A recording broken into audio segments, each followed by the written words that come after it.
Banková sústava bank pôsobiacich v danom štáte, v národnom hospodárstve, upravená legislatívou zákon o MBS, zákon o bankách, zákon o stavebnom sporení, devizový zákonník, zákon o ochrane vkladov, zákon o platobnom styku, o cenných papierov a o dohľade nad finančným trhom a ich novely. Jednostupňová pri komunizme, ak všetky operácie vykonáva centrálna banka, a viacstupňová, ak v národnom hospodárstve existuje centrálna banka a komerčné banky. Prvý stupeň tvorí centrálna banka a druhý stupeň tvoria komerčné banky. Vývoj bankovej sústavy Slovenska pri prvej etape. Sakra, mám znova pocit, že toto som už... Nie, to som dneska robil. Dobre. O tomto som už hovoril, lebo to bolo v inej téme, tak som sa pomýlil. Dobre. Prvá etapa nastalo formálne rozdelenie jednostupňovej bankovej sústavy na dvojstupňovú. Druhá etapa nastane radikálnejšie zmeny bankovej sústavy v tomto roku nadobudli účinnosť, ako prišiel zákon o bankách a zákon o SBČS, ktorý vymedzil postavenie a činnosť centrálnej banky. A tretia etapa bol podmienená rozdelením Československej republiky. Tým zaniká to SBČS, rok predtým a vzniká MBS a Česká národná banka. Po prijatí zákon o MBS, Národná banka Slovenska právnu úpravu má zákon o MBS a vo svojich rozhodnutiach má byť nezávislá od vlády. Centrálnou bankou Slovenskej republiky je MBS. Právnická osoba nezapisuje sa do obchodného registra, nie je komerčne orientovaná. Pri nakladaní s vlastným majetkom sa správa ako podnikateľský. Je cieľom nie dosahovať zisk. Národná banka Slovenska sídli v Bratislave. Najvyšším riadiacim orgánom je Banková rada MBS na čele guvernéra, ktorý zastupuje MBS navonok. Chcem ešte povedať, toto sú že vraj 3 maturitné témy spolu, čo sú banková sústava, aktívne bankové operácie a pasívne bankové operácie. Ide ďalej, ale Centrálna banka, bank, vedú účty komerčných bank, poskytujú úvery, bankov štátu vedie účty štátneho rozpočtu, štátnych fondov, rozpočtových organizácií, poradenskú funkciu voči vláde. MBS ako súčasť eurosystému, Národná banka vznikla 1. januára ako nezávislá centrálna banka od vstupu Slovenskej republiky do Európskej únie. 1. mája je MBS členov ESCB, Európsky systém centrálnych bank. Tvoria všetky centrálne banky členov Európskej únie. Od 1. januára 2009 zavedenia eura v Slovenskej republike sa stala súčasťou eurosystému. Eurosystém tvorí Európska centrálna banka, jednotlivé národné centrálne banky, ktoré prijali euro, teda všetky štáty, čo majú euro. Hlavným cieľom Národnej banky Slovenska je udržovanie cenovej stability a zabezpečenie vykonávať tieto činnosti. Podieľa sa na spoločnej menovej politike, to je to euro, udržiava eurobankovky, eurobince, to je to euro, vykonáva dohľad nad finančným trhom, vydáva predpisy, udeluje a odníma povolenia a vykonáva činnosti, dohľada na činnosť, ukladá sankcie a prispieva k stabilite finančného systému, ochrany klientov. Bez vykoná dohľad nad finančným trhom a nad bankami, pobočkami zahraničných bank, všeličo. Zastupuje Slovenskú republiku v medzinárodných inštitúciách v oblasti finančného trhu a plní úlohy, ktoré zo zastúpenia vyplývajú. Poskytuje vybrané služby verejnosti, napríklad posúdenie pravosti bankoviek, výmenu slovenských korún za eurá, to asi moc už nie. Podporuje fungovanie platobných systémov, riadi zabezpečuje peňažný obeh. SIPS je platobný systém, ktorý Národná banka prevádzkuje od 2003. Bankový dohľad zahŕňa posúdenie rozhodnutí žiadosti udelenie bankového povolenia, dozor nad dodržiavaním podmienok, za ktorých sa udelilo povolenie. Banky musia rešpektovať pravidlá obzretného podnikania, ako aj pravidlá bezpečnej prevádzky, ukladanie opatrení na odstránenie zistených nedostatkov, prijať ozdravné opatrenia. MBS môže uložiť pokutu, zaviesť nútenú správu, kontrola dodržiavania opatrení vydaných bankou MBS. Ak MBS v rámci bankového dohľadu zistí závažné nedostatky, ukladá rôzne opatrenia. Najprísnejším je odobratie bankového povolenia. Najprísnejšími rozhodnutiami sú nútená správa. účelom zavedenia NS nútenej správy nemožné vykonávanie funkcie orgánov banky vedúcim zamestnancov banky, zistiť stav, ktorý banka sa nachádza, odstrániť najzávažnejšie nedostatky, ochrániť vklady klientov a prijať ozdravný program a iné. Ak sa zavedie nútená správa, tak bankové činnosti sa vykonávajú ďalej, ale pod dohľadom správcu. Akcionári banku môžu ešte predložiť ozdravný orgán, ak sa banke nepodarilo ozdraviť. NBS odoberie bankové povolenie. Orgány NBS, najvyššie banková rada, guvernér, viceguvernér. Guvernéra, viceguvernéra vymenúva prezident Slovenskej republiky, funkčné obdobie je 5 rokov. Ostatných členov vymenúva ten guvernér NBS. Európska centrálna banka, menovou a finančnou inštitúciou Európskej únie, právnou subjektivitou. Európska centrálna banka riadi menovú politiku Európskej únie a je hlavnou úlohou udržiavať kúpnu silu eura. Eurosystém a guvernér NBS teda získali členstvo v Rade guvernérov Európskej centrálnej banky. Právomoci a úlohy Európskej centrálnej banky: vydáva nariadenia, rozhodnutia, predkladá odporúčania a stanoviska v oblasti menovej politiky, výlučné právo povoliť vydávanie eurominicí bankoviek, určuje politiku eurosystému, zabezpečuje fungovanie platných systémov, stanovuje kľúčové úrokové sadzby, riadi devizové rezervy a ukladá pokuty. Európsky systém centrálnych bank vznikol na základe zmluvy z Maastrichtu, zložený z Európskej centrálnej banky a národných bank všetkých členských štátov Európskej únie. Slovenská republika sa stala členom Európskeho systému centrálnych bank 1. maja 2004 vstupom do Európskej únie. Úlohy, to som v podstate hovoril, definovať uskutočnú mennú politiku, vykonávať devizové operácie, to je jedno, ide ďalej, eurosystém, to som hovoril, eurozóna, to som hovoril. Komerčné banky, konečne to zaujímavé, predstavujú obchodno-podnikateľské subjekty zamerané dosahovanie zisku. Právnická osoba, ktorá je v Slovenskej republike založená ako akciová spoločnosť bez verejnej výzvy na upisovanie akcií a povolenie prijímať vklady a poskytovať úvery. Pre založenie komerčnej banky je potrebné podať žiadosť o udelenie bankového povolenia MBS. Na udelenie bankového povolenia sú potrebné splniť podmienky: minimálny peňažný vklad zákonom v predpísanej výške. Chcem som mal niečo dopísať, ale myslím, že to je 2 milióny alebo niečo. A bude to treba vedieť na maturite. No vygooglím si to zatiaľ, kým hovorím. Žiadateľ preukáže prehľadný dôverný pôvod o peňažných prostriedkov u členov riadiacich a štatutárnych orgánov sa posudzuje odborná spôsobilosť. Predloženie obchodného plánu. Komerčné banky predstavujú obchodno-podnikateľské subjekty zamerané na dosahovanie zisku. Je právnická osoba, ktorá je v Slovenskej republike založená ako akciová spoločnosť. To som hovoril, počkať. To je to isté. OK, typológia bank. To som znova prekopíroval to isté. Dobre, typológia banky je o členení bank z rôznych hľadisk. Podľa vlastníctva štátne banky sú v úplnom alebo čiastočnom vlastníctve štátu, súkromné. Základ bankovej sústavy tvoria akciové spoločnosti.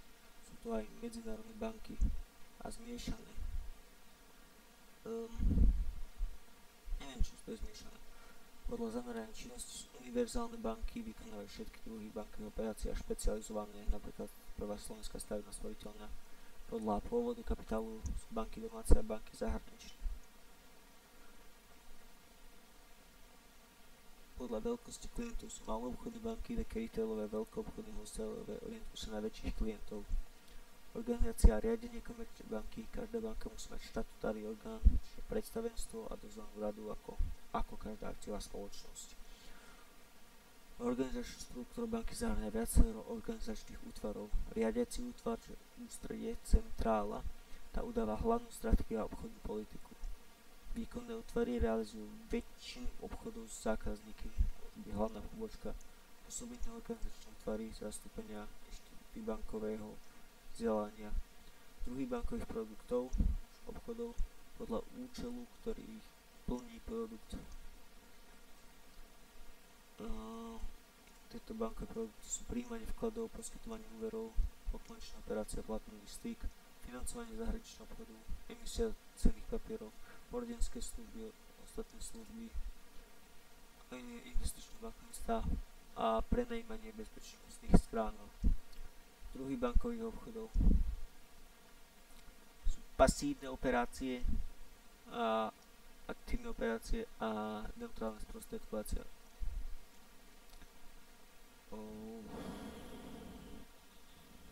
Neviem, či ako na to pôjde. No, najskôr si poviem. Pasívne operácie, to je v podstate financovanie tých bank. Predovšetkým cudzie dôležité aj cena, ktorá je základnou zložkou bankových nákladov. Okrem ceny zdrojov ovplyvňuje podnikateľské aktivity banky a ich štruktúra. Najvýhodnejšie sú pre banku dlhodobé a strednodobé zdroje. Hoci sú drahšie, môže ich dlhodobejšie využívať a prinesie ich to vyššie výnosy, sú to vklady. Aktívne operácie sú úvery, prostredníctvom ktorých sa využije bankový kapitál, od nich závisí úspešnosť banky, sú zdrojom výnosov a tým zisku.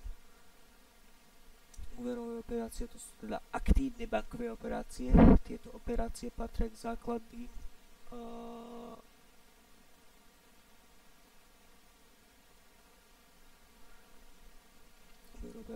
Tieto operácie patria k základným činnostiam banky, existujú princípy, zásady, pečovanie a poskytovanie úverov, ktorých sa banka pridrža.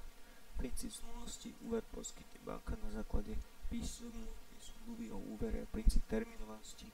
Zmluve sa učí, ako bude klient úver čerpať, jednorazovo postupne, zároveň sa zmluve učí aj spôsob splácania úveru. Účelovosti, banka poskytuje úver na vopred dohodnutý účel a zúročenosti. Obchodná banka požičiava peniaze.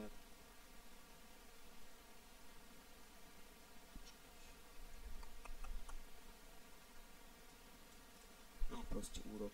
Obchodná banka požičiava peniaze klientovi na určitý čas a určitú cenu za celý úrok. Prepáčte, snažím sa pozrieť základné imanie bank, ale ja fakt neviem. Ročná percentuálna miera nákladov. Cenou úveru je úroková sadzba vyjadrená v percentách, na základe ktorej sa počíta úrok. Úroková sadzba ale nevyjadruje presne cenu úveru, lebo klient okrem úroku platí aj iné poplatky súvisiace s úverom. A preto je výstižnejším ukazovateľom ročná percentuálna miera nákladov, ktorá predstavuje celkové náklady spojené s úverom.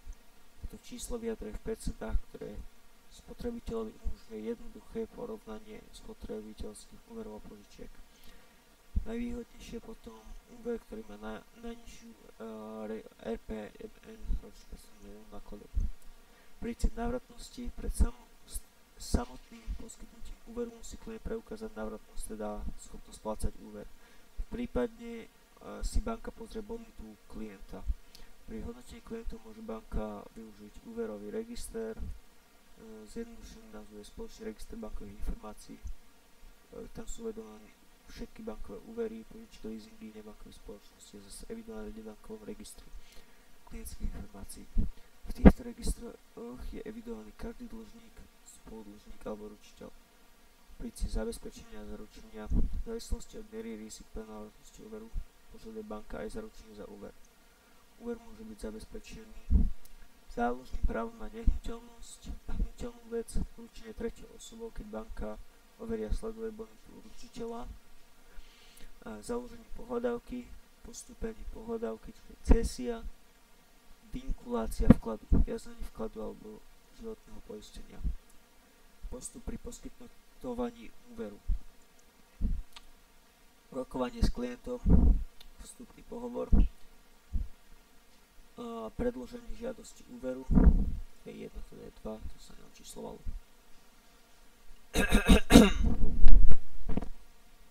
Predloženie žiadosti o úver. Tam sa predložia identifikačné údaje žiadateľa, obchodný názov, IČO, adresa, údaje o požadovanom úvere, všetky tieto náležitosti, ktoré napadnú. Prílohy sú ako podnikateľský plán, spoločenská zmluva, stanoví daňové priznanie za predchádzajúci rok, účtové výkazy. Preverenie úveru. Banka pre uzatvorenie obchodu preveruje schopnosť klienta využiť úver efektívne, čiže účel platby, výška úveru, doba z poskytnutia úveru, schopnosť klienta splniť dohodnuté podmienky a zabezpečenie úveru. Je to takzvaná úverová analýza. Schvaľovanie úveru a uzatvorenie úverovej zmluvy je základným právnym dokumentom. Pri úverovom obchode v zmluve o úvere, musí byť uvedené označenie zmluvných strán. Toto by som aj preskočil, ale čo už. Výška poskytnutých peňažných prostriedkov, dátum poskytnutia úverov a podmienky, špecifikácia charakteru úveru, či krátkodobý, dlhodobý, strednodobý, účel, spôsob čerpania úveru, prevodom na účet, úhrad záväzkov klienta, priamym prevodom na účet, spôsob splácania úveru, termíny splácania, konečný termínu splatnosti. Úvery sa môžu splácať napríklad trážkami zo mzdy z iných príjmov, trvalým príkazom na úhradu. Úroková sadzba bude pevná alebo pohyblivá. Postup pri neplnení podmienok zmluvy zo strany klienta, prípadne sankcie. Postup pri súčasťou zmluvného zabezpečenia úveru sú zmluvy týkajúce sa zabezpečenia úveru, zmluva o zriadení záložného práva na nehnuteľný majetok, zmluva o založení pohľadávok, ručiteľka zmluva a zmluva o založení cenných papierov. Potom je splácanie úveru a úverový monitoring, a neustále kontrolovanie splácania úveru, vymáhanie úveru. Ak banka identifikovala problémový úver, je potrebné okamžite zhodnotiť finančnú situáciu klienta. Banka môže klientovi navrhnúť odklady splátok v rámci splátkového kalendára, odloženie poslednej splátky, doplnenie zabezpečenia úveru. Ak nie je možné v činnosti podniku pokračovať, musí banka pristúpiť k opatreniam, ako je exekúcia na majetok dlžníka, konkurzné riešenie, likvidácia. To je toto zabezpečenie úveru. Čiže napríklad odberie ti dom, ak máš záložné právo na byt, na dom, neviem. Členenie úverov podľa subjektov, ktorým sa úver poskytuje, fyzická osoba, podnikateľ, verejná správa. Podľa časového hľadiska krátkodobý úver do 1 roka, strednodobý od 1 do 5 rokov a dlhodobé viac ako 5 rokov. Formy poskytnutia: peňažné úvery a záväzkové úvery, keď banka zaväzuje, že splatí záväzok klienta. Krátkodobé úvery sú kontokorektný úver, keď prečerpáš svoj účet, tak proste ideš do minusu a za to sa platia vysoké poplatky. Zmenkový úver, akceptačný úver, keď sa podá cudzia, keď veriteľ podá cudziu zmenku banke. Avalový úver, banka vystupuje ako ručiteľ. Banková záruka, banka uspokojí pohľadávku veriteľa ako dlžník. Veriteľa nesplatí záväzok. Lombardný úver zabezpečí hnutelnou vecou. Úver má hodnotu 60 až 90% zálohy. Strednodobé a dlhodobé úvery, ako emisná požička, keď banka emituje a odkúpi dlhopisy od dlžníka. Požička na úverový úpis, keď dlžník podpisuje úverový úpis. Hypotekárny úver, banka odkúpi dom, ktorý si chce dlžník kúpiť. Financuje sa hypotekárny, banka financuje túto kúpu hypotekárnymi záložnými listami.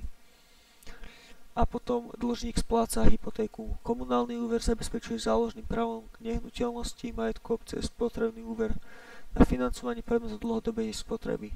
Podstata pasívnych operácií sú zamerané na získavanie zdrojov, s ktorým banka vykonáva svoju podnikateľskú činnosť. Banky sa pri týchto obchodoch stávajú dlžníkmi a obstaranie peňažných zdrojov predstavujú ich pasívne obchody. Banka získava kapitál z vlastného kapitálu, čo sú vlastné zdroje asi 8%. Pri bankách správnou formou akciovej spoločnosti zahŕňa základný imaň, emisné ažio, fondy tvorené zo ziskov a nerozdelený zisk. Cudzie zdroje, čo tvoria 92% zdrojov, sú vklady, neterminované, terminované úsporné vklady v širšom zmysle sú bankové obligácie, hypotékárne záložné listy, úvery a pôžičky od centrálnej banky alebo iných bank. Rozhodujúcimi faktormi pre obchodnú banku pri získavaní cudzích zdrojov je štruktúra získaných zdrojov podľa doby uloženia. Banka rozhoduje o ďalšom použití týchto prostriedkov, výšku úroku, ktorú sa banka zaväzuje zaplatiť. Úrok je cena, za ktorú dáva veriteľ svoje peňažné prostriedky dlžníkovi na používanie počas dohodnutej doby. Výška úroku závisí od doby, na ktorú sa vklad banky poskytol, od aktuálnej úrokovej sadzby, od výšky vkladu. Vklady rozlišujeme na neterminovaný vklad, tieto majú formu bežných účtov a kontokorentných účtov. Tieto vklady sa delia podľa toho, kto ukladá peňažné prostriedky. Toto je najmenej spoľahlivý, či ako sa povie, počkať.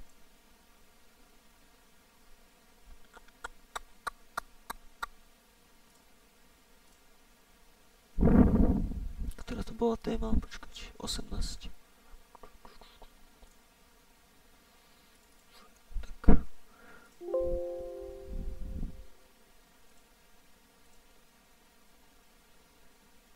Preskočil som platobné karty a tak.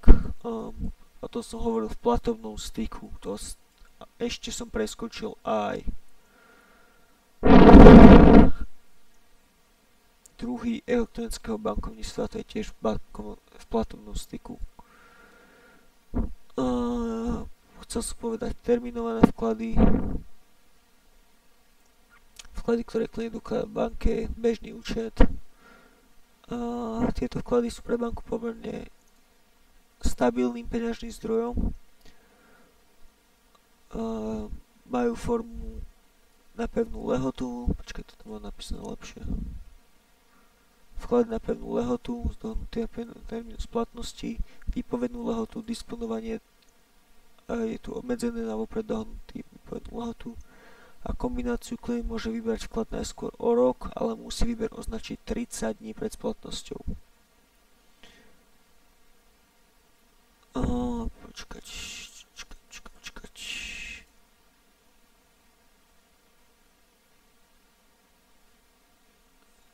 Niečo som... No.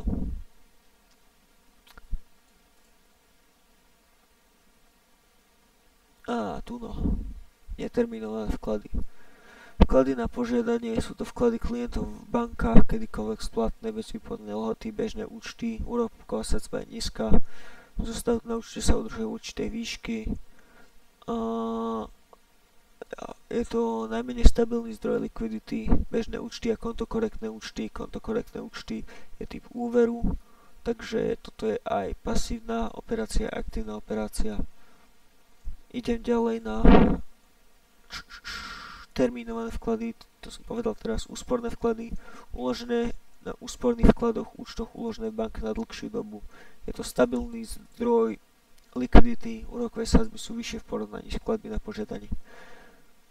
Môžu byť organizované na úsporných účtoch, vkladných knížkach, vklady na úsporných účtoch, stavebné a poistné sporenie, účty majetkového sporenia a vkladové listy, bankové dlhové cenné papiere, bankové dlhopisy, obligácie, strednodobé dlhodobé úverové cenné papiere s pevnou lehotou splatnosti. Banka sa ako emitent zaväzuje.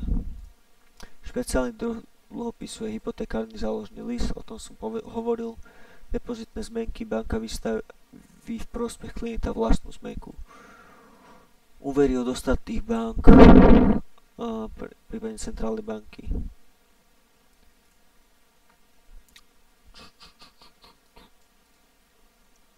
To je ten 5. typ pasívnych operácií.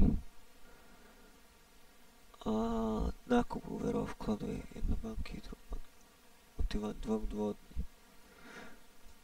Dobre.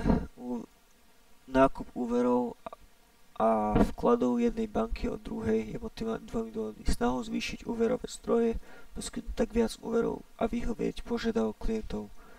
Potrebu vyrovnať peňažnú pozíciu a udržať likviditu banky. Krátkodobé úvery majú formu reskont zmeniek úverov na bežnom účte a vkladov bank v iných bankách.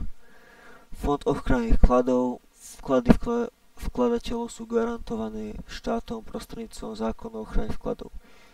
Ide o vklady na bežných účtoch, terminálnych vkladových sporiacich na meno vkladné knižky, notárske úschovy a uložené v banke stavebné sporenie. Nesťahujú sa na vklady na doručiteľa, podielové listy, finančné nástroje, cenné papiere a na tie ochrana z garančného fondu investícií. Ani dlhopisy, šeky, zmenky sťahuje sa len na neanonymné vklady, takže tieto. Vklad na meno, priezvisko, rodné číslo, bydlisko, sídlo firmy, ochraňuje vklady obyvateľstva, nadácií, spoločenstva, vlastníkov bytov, niektorých právnických osôb. Náhrada sa poskytuje na nedostupné vklady.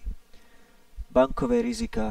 Riziko predstavujú súčasť podnikania. Riziko z pohľadu banky možno chápať dvojako. Banka podstupuje riziko, že výsledkom podnikateľských aktivít bude strata a prostriedky vložené do podnikania sa nevrátia v dohodnutém čase.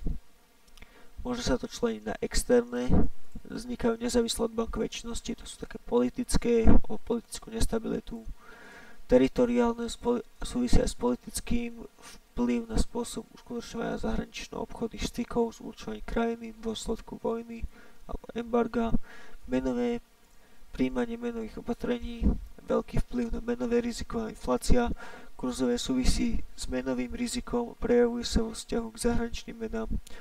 Úrokové riziko spočíva v zmene úrokových sadzieb. Napríklad pri dlhodobých vkladoch sa banka zaviazala fixnou úrokovou sadzbou a v priebehu obdobia úrokové sadzby poklesli. A tu sú interné, ktoré sú ovplyvnené svojou činnosťou. Úverové riziko závisí od bonity klienta, či je schopný splatiť úver. Majetkových účastí, ak banka investuje do kúpiteľných papierov, tak postupuje riziko chybného dohľadu, ak sa voči banke uplatnili nevhodné opatrenia a situácia sa ešte zhorší. Platobné rizika, že platba nebude vykonaná včas, likvidné rizika, naruší sa schopnosť banky uhrádzať svoje záväzky voči klientom, manažerské rizika, zlyhá riadenie a manažmentu banky, technické rizika, zlyhanie systému, softvéru, hardvéru, telekomunikačných sietí, výpadky internete. Tak, nejdem toto znova preberať, všetko som prebral.